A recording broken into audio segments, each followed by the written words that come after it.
Now in the next one ना you can see we are given with कि 3 gram of carbon है हमारे पास and it is bonded 8 gram of oxygen, और कितना produce दिए हमें 11 ग्राम का प्रोड्यूस दिए। सो कार्बन और ऑक्सीजन मिल के कार्बन डाइऑक्साइड बनाते। 3 ग्राम हमारे पास कार्बन है, ऑक्सीजन हमारे पास 8 ग्राम, और टोटल कितना बन रहा है हमारे पास 11 ग्राम बन रहा है। ठीक है, अब वो बोल रहे हैं what mass of carbon dioxide will be form when 3 gram of carbon is burned and 50 gram of oxygen. तो हमारे पास वी हैव इस कार्बन हो गया, ऑक्सीजन हो गया, कार्बन डाइऑक्साइड। हमारे पास मास किसका बताना है हमें, इट वुड बी,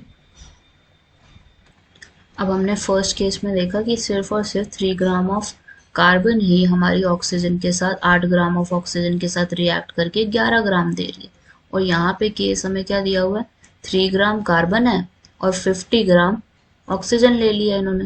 तो 3 ग्राम ऑफ कार्बन के साथ सिर्फ और सिर्फ 8 gram of oxygen he react करेगी। दिस इज द फिनोमिना, क्योंकि हमारे पास यहाँ पे कार्बन और ऑक्सीजन की रेशियो कितनी दी हुई है, 3:8। तो ये लॉ ऑफ डेफिनाइट प्रोपोर्शन से हमें इसका आंसर मिलेगा।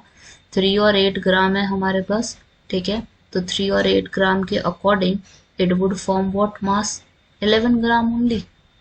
It would be forming 11 gram of carbon dioxide.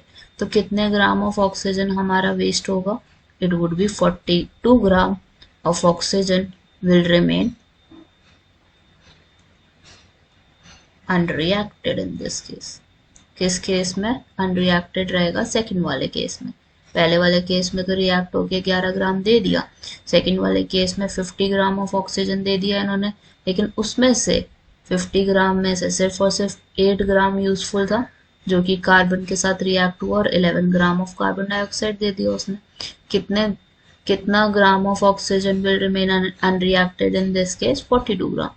And which law of chemical combination will govern this, it would be by law of definite proportion। ये हमारी सारी चीजें क्या होनी चाहिए, प्रोपोर्शन में होनी चाहिए।